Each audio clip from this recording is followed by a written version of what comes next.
This is the After Party, live with Kim McAllister. Pick a couch, grab a drink, and settle into the conversation.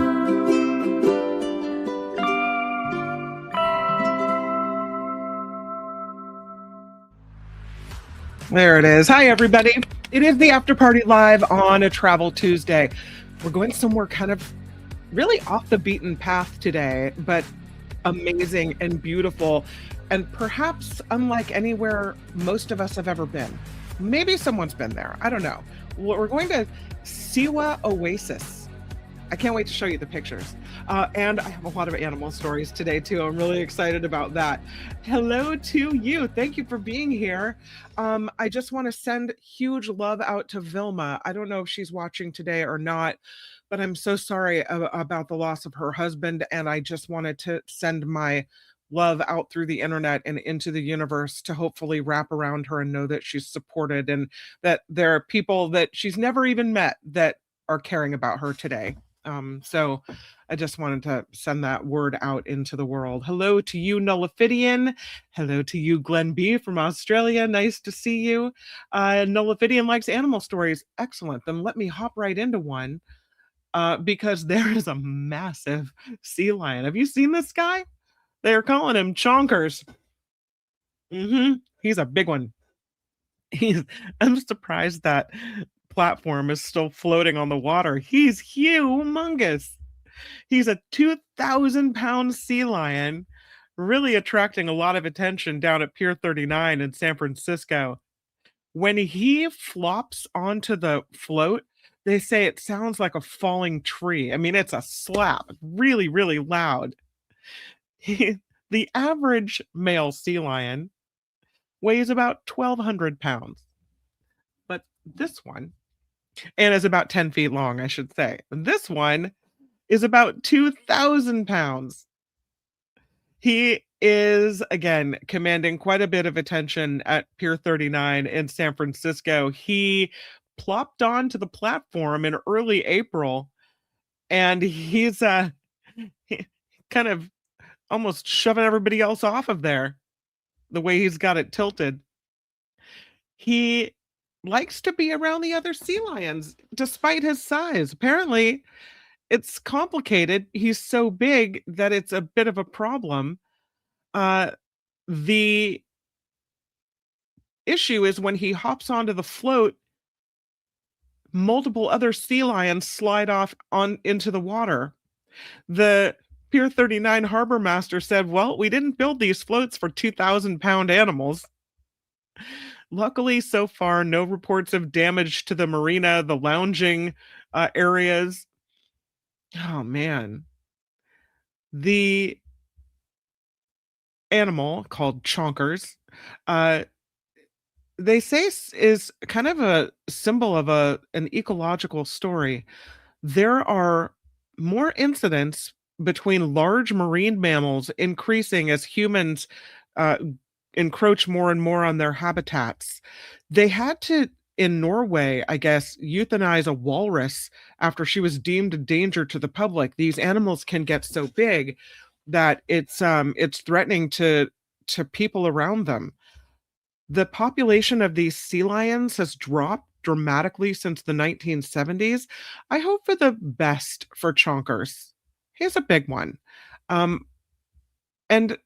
I think probably bringing more people to Pier 39 just to catch a glimpse. Very interesting. I have another one as well, another story. Oh, here's another picture of Chonkers. You can see how big he is in comparison to everybody else down there. This dolphin spotted off the coast of the Monterey Bay, a rare dolphin, almost kind of with the coloring of an orca whale, it would seem. It's a northern right whale dolphin. And it was pictured leaping over the water off the coast of the Monterey Bay. What a beautiful picture. Look at that. Got a white underbelly, dark on top. This picture taken by Morgan Quimby with the Monterey Bay Whale Watch Group. The whale or the dolphin rarely seen close to shore, but apparently people come from all areas of the world just to see them here, but this species usually lives further offshore in deeper ocean waters. Sometimes the geography of the Monterey Bay brings them a little closer to land because the submarine canyon makes them closer to shore and easier to see. Still, they don't see them very often, though. This species is found throughout the North Pacific. They do not have a dorsal fin. You can see it's missing that on the top. The dolphins usually travel in groups of 100 to 200. They can leap more than 20 feet above the water's surface, that according to NOAA. They say this dolphin appeared to have white features, but shouldn't be confused with another famous white dolphin. That one is called Casper, and that's an all-white Risso's dolphin, so that's different than this one. Yeah. They don't know why this pod of dolphins was brought close in, possibly temperature, maybe food availability, maybe kind of a combination of things. They don't know. But they are asking people not to approach. They say you should definitely not approach them. If these dolphins come over to you, that's great. But they have to be aware of boat engines, making sure not to drive over the pods of dolphins. The dolphins are pretty playful, according to the photographer, so they might come up to the bow or wake to ride the pressure waves off the boat, but you don't want to intentionally go right over the pod or toward the pod because you don't want to change their behavior or risk injury to these dolphins. It's really beautiful, and what a shot. Amazing picture. I love a good story about people helping animals. Here's a little creature that was in trouble. It's a turkey baby that had to be revived with CPR. Animal Services in San Joaquin County, California, found these baby turkeys trapped in a pipe, and they had to revive one of them using bird CPR. Two officers went out to Mountain House to respond to this report of baby turkeys. You call them turklets? I don't know. They were trapped in a pipe. They removed, though, they call them poults, Poults. Baby turkeys are poults. So they removed them from the pipe. That's when they realized one of them wasn't breathing. And they were able to perform CPR until this tiny turkey bird came back to life. They kept this guy warm, tucked into their vests, and monitored it on the way to a rescue center. So how sweet is that? And the turkey poults are on the mend. Yesterday, we had a story about a metal detectorist who found a coin in a field in the UK. Today, we have another story about a coin found, this one by a 13-year-old boy who found this bronze coin. But in this particular case, there's the coin. Sorry for the picture, a little distracting on that shiny surface. But this coin was found in Berlin, and it turns out to be the first ancient Greek artifact discovered in this area. It was minted in Troy in the 3rd century BCE. The thought is it might have been buried as a gift to the dead. They don't know how exactly this thing ends up in modern-day Germany. No idea. So it's minted in what is now Western Turkey. This bronze coin is the first ancient Greek artifact ever unearthed in the German capital. The 13-year-old schoolboy discovered it in a field on the outskirts of Berlin. And he said he knew it was special. So he showed the find to researchers at a trip to Petri, Berlin. It's an interactive archaeology lab built on the foundations of a medieval era Latin school.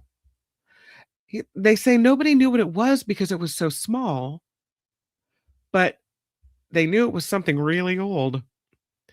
A numismatist identified the find as a Trojan coin dated to between roughly 281 and 261 BCE. The coin has an observation of Athena, the Greek goddess of war and wisdom, in a Corinthian helmet. On the other side, an image of the deity Calathos headdress with a spear in her right hand and a spindle in the other. The experts weren't clear whether this coin was maybe lost by a modern day collector in a neighborhood in Western Berlin, or maybe deposited in the ground near the time when it was created. They do say the field where this boy found it is a well known archaeological site. They had done some excavations there in the 50s and in the 70s, and they think that maybe the area was used as a burial ground, perhaps in the early Iron Age, continuing for centuries. And artifacts uncovered at the site have included ceramic fragments, a bronze button, and a Slavic knife sheath fitting. And now we get this coin from the same area, and it's really, really small. It's about 12 millimeters in diameter, significantly smaller than a US dime. And given its size, they think it was of little value for people in the region at that time. No, they don't know how it traveled from Troy to Berlin. Not sure. Fascinating. What a thing to find. Walking through a field. What's that? It's really old. This crazy story about this lady. I don't know if you saw this one. This lady, there she is in a hole in her front yard, trying to have some happy spirits about it. This is in Manitoba. This woman stepped out of her friend's car outside of her home in Winnipeg and immediately falls right into this hole up to her arms in the ground. Her name is Christine. She's 58. She said her friends were dropping her off outside of her home on Saturday night. She steps out the car, boom, vanishes from sight, just like that. When they got out of the car and came around to see what happened to her, she said it was quite surprising to find her head and shoulders just above ground. The ground gave way very fast. She said she has no recollection of the fall. It happened so quickly. But then she realizes, oh, shoot, I can't climb out of this thing.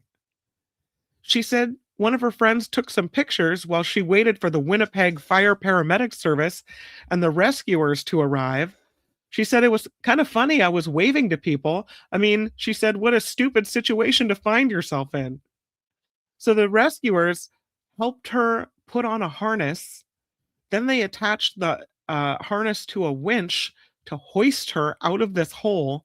She said she wasn't really injured, but she did think she plunged into a sinkhole. So how far it goes down is anybody's guess. City officials said it was actually a catch basin, missing its manhole cover. Just stepped out right at the worst spot. They happened to stop the car right there. Her door was right there. Man. They said they discovered another catch basin on another side of a road, also missing its cover. Who's taking the covers away? Now both of those holes have been secured. She said, I mow the lawn there of the second hole. She said it could have happened again. Wouldn't that have been something? Yeah, it would have been something, all right. I'm glad she's okay. That's super scary.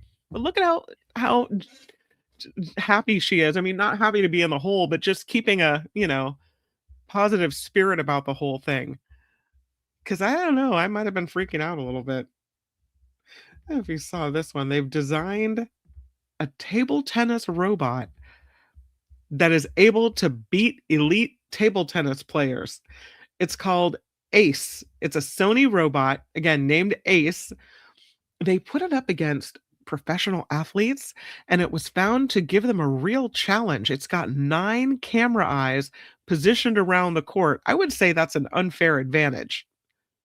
No, they're calling it a long-standing milestone for AI. So this robotic arm is built by Sony, and they put it up against professional athletes. It has 8 joints along with its 9 camera eyes. The 8 joints direct its movements, and they say that learn how to play the sport using the AI method known as reinforcement training. The roboticists say there's really no way to program a robot by hand to play table tennis. You have to learn how to play from experience. So that's what they did. They have a study published on this in the science journal Nature. Sony says it's the first time a robot has achieved human expert level play in a commonly played competitive sport in the physical world. And that is the milestone for AI and robotics research as well. Speed is one of the fundamental issues in robotics today, especially in scenarios they say or environments that are not fixed. There's a lot of robots moving in factories, but they're not very fast. They're doing the same trajectory over and over again. But they say with this technology, they show that it's possible to train robots to be very adaptive and competitive and fast in uncertain environments that constantly change. That has benefits for us, but also can be moving toward the scary side of it all. At Sony, they built an Olympic sized table tennis court to conduct experiments. They say it was important the robot didn't have too unfair of an advantage. Its speed, arm's reach, and performance were made comparable with a skilled athlete who trains at least 20 hours a week. It does have to play by official table tennis rules on a typically sized court. They say it is very easy to build a superhuman table tennis robot. You build a machine that sucks in the ball and shoots it out much faster than a human can return it. But that wasn't their goal. Their goal was to have some level of comparability, a level of fairness to the human. A win really at the level of AI and the level of decision making and tactics, and to some extent, skill as well. And that meant the robot couldn't just win by hitting the ball faster than a human, but it had to win by actually playing the game. And they did it, and it won. And there it is. I'm telling you, every day, they're making progress and strides. Speaking of robots, here's one called the Dar Sleeper. This is America's first mail order servant robot. It's in Silicon Valley, this company called 1X Technologies, and they are finally ready, they say, to start shipping their neo-humanoid robots into people's houses. I don't know if I want that thing at my house. They don't know whether to call it skin or clothing that it's wearing. It's kind of a 3D knitted bodysuit is what it wears. They said they're trying to make it feel safe in your house, more like a couch than a refrigerator. So instead of it being metal, it's made of fabric. It's got a softer feel, right? The tight knit design team at 1X has put together this Dar Sleeper. They've got, I don't know, a bunch of people working on this still, but they say they are ready to start shipping this thing. I don't know, you guys, it kind of looks like a crazy doll. I don't know. If I woke up and I saw this thing at my house, I might be upset. I have a different picture I wanted to show you. What do you think if this is the thing you wake up to in the morning? I don't know that I want to be looking at this thing. I think I might like something metal better. You see it? It's kind of got a strange face. It looks like this puffy, almost looks like a horror movie. They're trying to make it friendly and soft and easy for us, I guess. I don't know.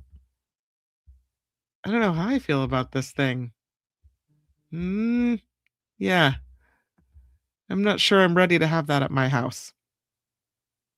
They said their goal was to make the robot neutral from top to bottom, and if anything, to make it a little cartoonish. Even the eyes. I don't know. I guess it does look kind of like a stuffed animal in a way with the eyes. I know these things are coming. This is, probably in 20 years we're all going to have these things at our house, right? As the price comes down, there you can see a close up of the face. So that's what the face looks like. And then you add it to that puffy body. Oh, eyes. Yeah. I'm going to go to the chat to see what you have to say. But they're calling this Neo. Neo is markedly different in appearance from Tesla's Optimus, the Cloyd, the wave of humanoid robots being birthed in China. Neo is 5'6", wears a one-piece 3D knit suit, has round beady eyes and oval ears that light up when listening for commands. Comes in 3 colorways ranging from soft taupe to muted brown, and it's all meant to blend in to the human home environment. Does he blend in? I don't know if he blends in. The colors that they say that have fit any home possible. So any home has a color match. Yeah. So they're still kind of perfecting Neo, tweaking elements like its boot and a charging cord that snaps onto its hip. Mm. It'll walk off and introduce itself, apparently. Yeah. It's partly autonomous. It still needs to be controlled with a teleoperated VR headset for most tasks. And the first owners will be helping train its AI, a blend of open AI models and 1X's own text to speech model. So, customers countrywide in the US have already put their orders in for Neo, and they're now waiting for Neo to arrive. The robot to be delivered crouched in a box and will stand up once the box is opened. Then it will walk off and introduce itself, get a bunch of information, ask your name. Yeah. Okay, here we go, right? This is the future. What do you guys think? But will it put the lid down? Sorry, Dave, I can't do that. Sandy says, I don't mind the look of it. I'm more concerned with what it can do. What can it do? I don't know what it can do. Collect information. Neo can carry a grocery bag, trailing closely behind an easy family. That's what they show it doing, carrying a grocery bag. So it can carry things for you, I guess, and do like kind of chores. I don't know. I don't know what they're doing. They're building wooden crates to send Neo in. No thanks. Is it fully functional? I don't think it's fully. I know what you're trying to say. I don't think so. What a waste, says What the Sizzle. Humans always looking towards slavery, human slavery, machine slavery. I don't like it. Tropical colors, please, says Tammy. Looks like a nightmare, says Donald. I think so too. The Neo robot has so many privacy issues. Google it, says Wes. I believe Wes. Wes has done some robot shopping and comparison likely. What do you think? Does it collect information and then send it back to the mothership? That looks too creepy. No thanks. Name it Chucky. I think we're on the same page. Does it do housework? I kind of don't care if it does housework. I'd rather do the dishes than have that thing at my house. Mm-mm. No. No. I want to, with the sizzle, I don't want a robot. I want a box that looks like a microwave called a repulator. Oh, like the one on Star Trek, where I can say hot fudge sundae, please. Heavy on the fudge, and boom, it's in. You have it right there. I don't know. Neo is trained by workers controlling it remotely. Oh, the workers can see everything happening in your house. Make sure that Neo is out of the room when you're changing or something. When I used to have nightmares about dolls coming to life, when I was little, says the gloomy Maine Coon, this robot's a little too much. Can it get my kids out of bed? Probably in a real hurry. Question is, do you want it to? Yeah, that the privacy issues would bother me as well. And they didn't say how much it costs either as you're training it, right? No, thank you. Nope. Yeah. Um, until it realizes it no longer wants to be your slave. Right. Until it turns on you. Heather wonders if you can disable the permissions settings or something. I think the whole point is that the first owners, they said, are supposed to help train it. So I don't know. Wes says you don't buy it, you lease it. Oh, Wes has all the details. This is great. How much is it a month, Wes? How much is the Neo lease? That's interesting. Yeah. I don't think I want to help train it. All right, we'll move forward. Those are my robot stories for the day. They have this story, by the way, Wes, in Dezeen.com, Dezeen, Dezeen.com, where they take you through the factory where these things are being made if you're interested. Kind of creepy to see the heads on the desk there and everything else. This is the kind of record I can get behind. You know, a lot of times the Guinness World Records are kind of stupid. People just doing things to do them. In this particular case, there's a reason for this. They broke a world record in Wisconsin with the amount of people involved in a cleanup. 2,082 people participated in a cleanup project around the Milwaukee area and broke this Guinness World Record. In doing so, it's the 31st annual Milwaukee Riverkeeper Spring Cleanup.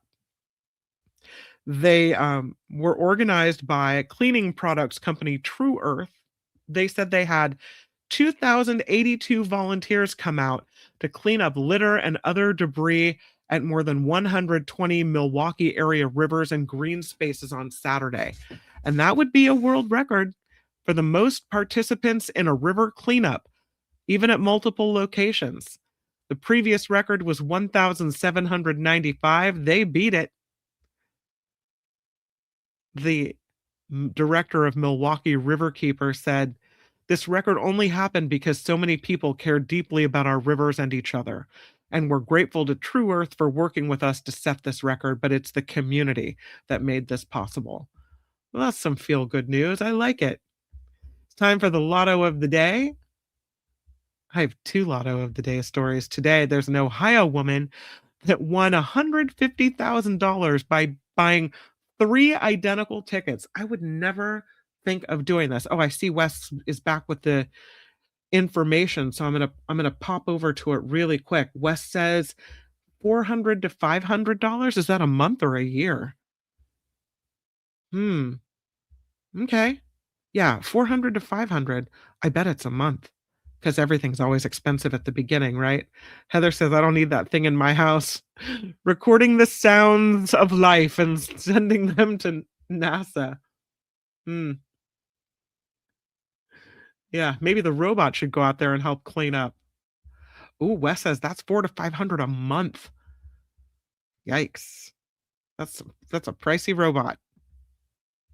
Okay, back to the lottery. This Ohio lady buys 3 identical tickets for the same lottery drawing. I've never understood why people do this. Isn't one enough? To win once is enough? No. She won $50,000 and she won it 3 times. She's from Toledo. She said she bought her tickets for the April 20th Pick 5 drawing down at the Tams Mart in Toledo. All 3 tickets had the same numbers. The numbers represent her mom's birthday. And each of the $1 straight bet tickets got her $50,000, adding up to 150 grand. She's going to use that money to pay bills, save for the future, and she's also trying to think of a way that she can treat herself. That's nice. This next guy, he was working overtime in Maryland. He had a shift at his job He's from Baltimore. He said he's just finished an overtime shift as a street sweeper on April 19th when he stopped at the Wawa on the Pulaski Highway and left the store with a sandwich and a couple of scratch-off lottery tickets. Later that night, he scratches off a couple of tickets and realizes he wins $100,000. That's nice. Sandwich and $100,000. The man who said he's keeping his lottery win secret says his prize money will go toward paying bills and purchasing a new car. Not quite enough to stop sweeping the streets, but enough to make life a little bit more comfortable, right? All right, I also have a story for you about here's one of the wacky records. Although you could say wacky and delicious. What is that, you say? That would be the longest tiramisu in the world. It was put together in London. It's a giant thing of tiramisu. They had 100 Italian chefs gather in London to create this record-breaking tiramisu. It's 1,445 feet long. They had a Guinness World Record adjudicator at Chelsea Town Hall to confirm the size of this thing. It beats the previous world record-setting tiramisu. That one was only a measly 897 feet long. They made it in Milan, Italy in 2019. Fast forward to 2026 in London, 1,445 feet long. The same guy who organized this attempt in London previously held the record in 2017 before it was broken in 2019. Apparently, having the world's longest tiramisu is quite the thing. This dessert contained about 2.2 tons of mascarpone cheese, 50,000 ladyfinger cookies, 50,000 ladyfinger cookies, and more than 3,000 eggs. New winner, chicken dinner. And then I bet they served it up afterward, and it was probably delicious. Thank you for the contributions. I got one from Glenn for a couple. Love to Vilma. And a thank you. Yeah, huge love to Vilma. Sad situation there. Thank you, Glenn. Appreciate that. Wes in Florida throws down 6. Says the Neo Home robot is officially available for pre-order at either $20,000 to purchase it or about $500 per month to lease it. Holy cow. Okay, so I don't know if you think about it like this, Wes. When the television first came out, right? It was so cost prohibitive that very few families could afford it. So the way I understand it from my mom is that you'd have one family on the block that had a TV and all the people would go watch TV at that one person's house. Right? There were the Joneses. Those are the people we're all trying to keep up with. So I guess, you have the wealthiest of the wealthy people can afford the $20,000, and then eventually after it's trained and after it's ready for prime time, and as more and more people get them, the price comes down until, like televisions and other appliances, everyone can afford it that wants it. Or maybe the price won't come down. I don't know. I mean, that's how I would think it would happen. Boy, is that expensive. And the truth is, as you talk about privacy issues and things, I'm looking at the thing thinking it's creepy looking. But now that I know there's privacy issues, I don't think that's my jam. I need to calm down. It is Travel Tuesday, and we're going somewhere I think you might enjoy. I hope you might enjoy. This is Siwa Oasis. This place is kind of a far-flung locale, you could say. The Siwa Oasis is an escape into the desert where dunes rise like mountains and a shimmering spring transforms into a private oasis. And I have the top 10 things, the most unforgettable things to do in Siwa Oasis, Egypt. And the first thing is to camp under the Milky Way. And this looks incredible. The sky looks different in the desert anyway. Camping under the Milky Way is a yes, please. They say you may have been camping before, and this, by the way, comes from localguidetoegypt.com. They say you may have been camping before, but trust us when we tell you that camping in Siwa is a whole different experience. Because Siwa is so isolated and so far from lights and pollution, the Milky Way lights up the night sky and the stargazing is incredible. Egypt's Great Sand Sea is one of the best places in the world for astrophotography, and shooting stars are a constant. Imagine, they write, sleeping directly underneath a canopy of stars. I'm going to tell you, that really does look breathtaking. This is something I would love to do. You can explore the Shali Fortress.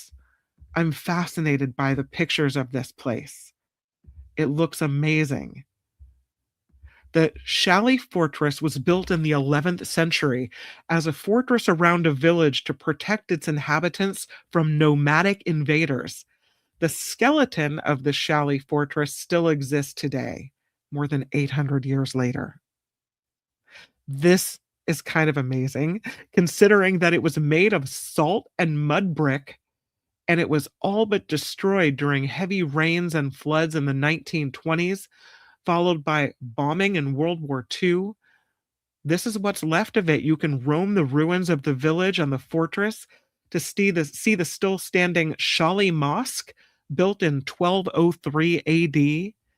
The original builder's handprints are still visible on its wall. Just wow.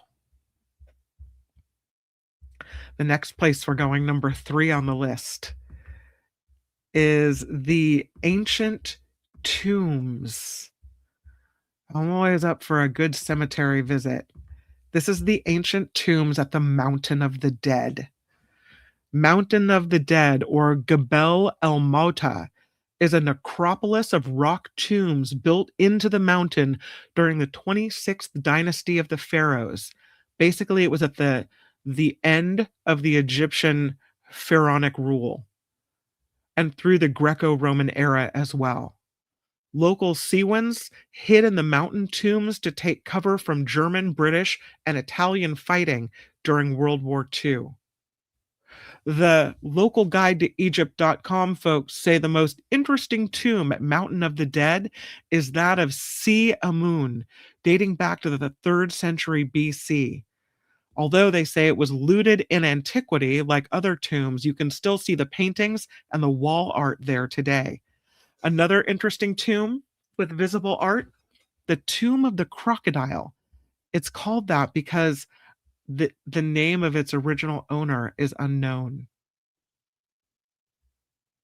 Then we go from our creepy look at the Death Mountain to, I don't know, what do you think? How about a look at the Sand Lakes, or the Salt Lakes, rather? Check this out. Oh, pretty. You can swim here in Siwa's incredible salt lakes. Siwa Oasis is known for its dates and its olives, but also salt. It has a natural abundance of raw rock salt.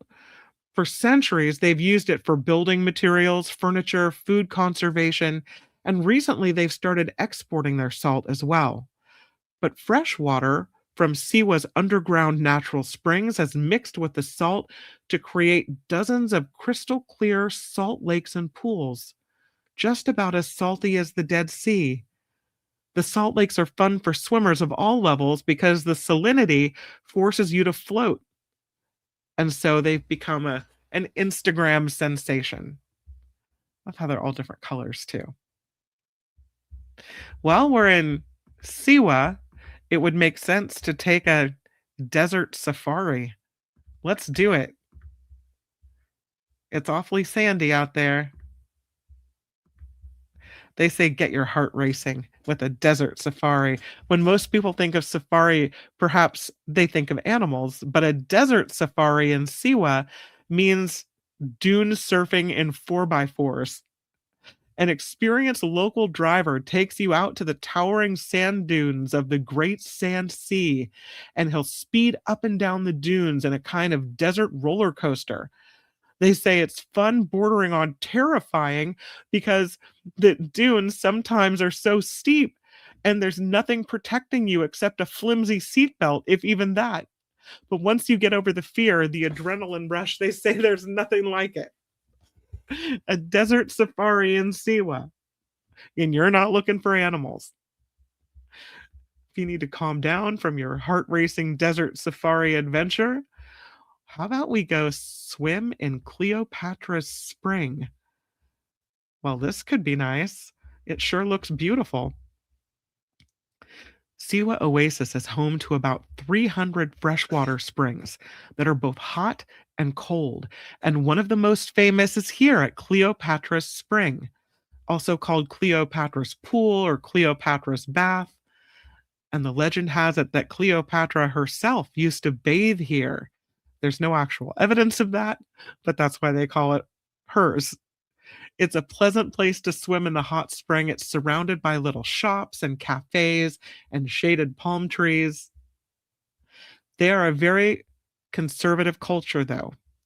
And they say this is not an isolated an area as the Salt Lakes. So it's not a place where you wear the tiny skimpy bathing suits. They say you don't have to be fully covered, but a more modest swimsuit out of respect for the culture. So maybe swim shorts and a rash guard. I don't know. Sure looks like a fun place to swim. Okay, we're back out. This time we're exploring the temple of the Oracle of Amun. Not the temple. The Temple of the Oracle of Amun. Oh, that's interesting. Here's a picture of that. I think it looks fascinating to walk around here. It's beautiful.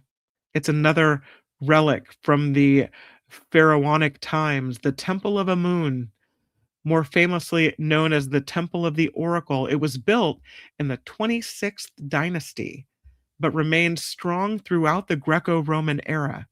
There are some myths surrounding the reason for the temple originally being built. Its main claim to fame is that when Alexander the Great conquered Egypt in 331 BC, he traveled specifically to Siwa to consult the oracle at this temple about whether or not he was truly the son of Zeus or Amun. The ruins of this temple have survived over 2,000 years. Not sure, though, for how much longer, because the rock underneath has begun to crack. So we've got to see this one while we can. I'm going to say no to this one. I'll hang out under a tent drinking a glass of the local cocktail, but I'm going to leave this to other members of our group to take a sand bath. This looks like you'll never get sand from outside of all the places in your body. A sand bath. This is number 8 on the best things to do in this oasis, Sliwa Oasis. Natural therapy with sand baths at Dock Roar Mountain.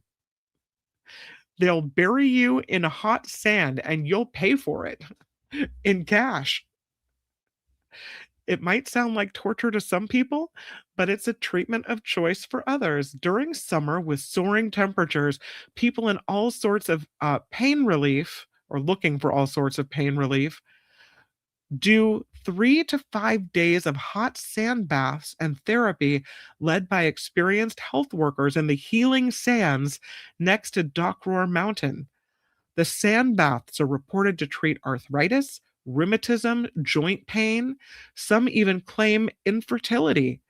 Patients are buried neck deep in hot sand for 10 to 15 minutes, followed by warm drinks, and then you can rest in a tent. No cold showers, cold drinks, or AC are allowed throughout the 3 to 5 days. Nope. If you want to try it, that's good. I'm a nope on that one. Buried in hot sand? Yeah. I'm going to the chat. Who wants to be buried in the hot sand? Anybody? Nobody? What the sizzle says, I live in the desert. If you don't dry up, one can thrive quite nicely in the desert. Of course, AC is a must. Yeah. I don't know. Maybe you're not one for the hot sand bath. Glenn says, I'm going to pass on the hot sand bath. I am up for the cocktail. Glenn and I will be under the tent waiting for you guys. All right. Glenn, there's a place in Northern California called Harbin Hot Springs. Ooh, that's a great place. I love it. The tent better have a mister. Yeah, nice cool mist. Give me a hot springs. Done it in New Zealand in winter. Great while you're in, not when you come out. That's not so in the hot springs in Calistoga, Harbin Hot Springs. Really kind of fun. Agent Kitty Feet says, I'd pretend to be Shai Hulud. I don't know who that is. I have to look that up. Shai Hulud. All right, we'll move on to the next one. After we've been buried up to our neck in the hot sand bath, we're moving on to the Eco Lodge, where Belinda Weymouth may be waiting for us. We don't know. Our eco journalists at our Eco Lodge? Maybe. Sure, it's a pretty place, though. It's easy to get caught up in all the activities that Siwa has to offer, but if you're rushing from one site to the next, you kind of forget what it's all about. An escape from all the trappings of your crowded, fast-paced, plugged-in everyday life, Siwa has several beautifully tranquil eco lodges. Most only have electricity for a couple of hours a day. They are the perfect place to reconnect with nature and quiet your mind. The eco lodges of Siwa. And number 10 on the list, and the best way, I think, to end our trip is to check out the beautiful sunset. Look at that. At Fatnos or Tagegian Island. I don't know if I said that right. They say it's a sunset that is just different. It looks different and feels different. At Fatnos Island or Tagian Island, both face west on Siwa Lake.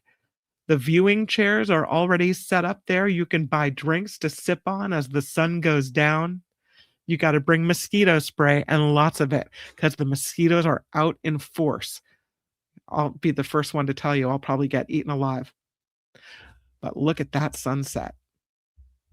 And those are the most unforgettable things to do in Siwa Oasis, Egypt. What an incredibly beautiful place that I, quite frankly, had never heard of before today. So, wow. Gorgeous. And that is Travel Tuesday. Thank you for taking a little trip with me today. I enjoyed it. I hope you enjoyed it as well. Thank you for the contributions today, you guys. Really appreciate that. Had a couple. One from Glenn. Thank you for that. And thank you for sending Vilma some love. Thank you to Wes for the info on Neo. And look at this. Susan Roberts comes in with 15 and thinking of Vilma. Thank you so much, Susan. Really, really nice. Nice tribute. I love this community. You guys are so amazing.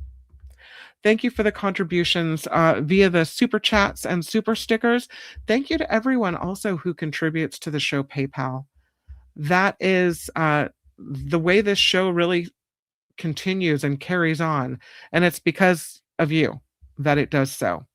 So Many thanks to Wes, who not only contributed via Super Chat with great information about the Neo robot, but also today via PayPal. So thank you to Wes twice. Harold H., thank you for setting up a recurring PayPal payment. Heather, thank you so much for yours. Robin F., Vivian T. Those are the most recent contributors to this show. So thank you so much for that. By the way, the PayPal information is in every show description and in the About tab. And because I'm today feeling like a really great YouTube person, I will ask you to please click the like button and subscribe if you haven't already. Click like and subscribe. And make it the very best rest of your day. I guess I can take this away. Have a great rest of your Tuesday, everybody. I will see you tomorrow. John Rothman will be in the house, and we'll hear from Shalale Voidal with Project Uncensored. Talk about that as well tomorrow on the Mark Thompson Show at 11:30 a.m. Pacific here on YouTube. But until we meet again, make it the best rest of your Tuesday. Bye-bye. The After Party Live would like to thank the following contributors and viewers like you.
Yes, Tammy next. Let's go, Tammy.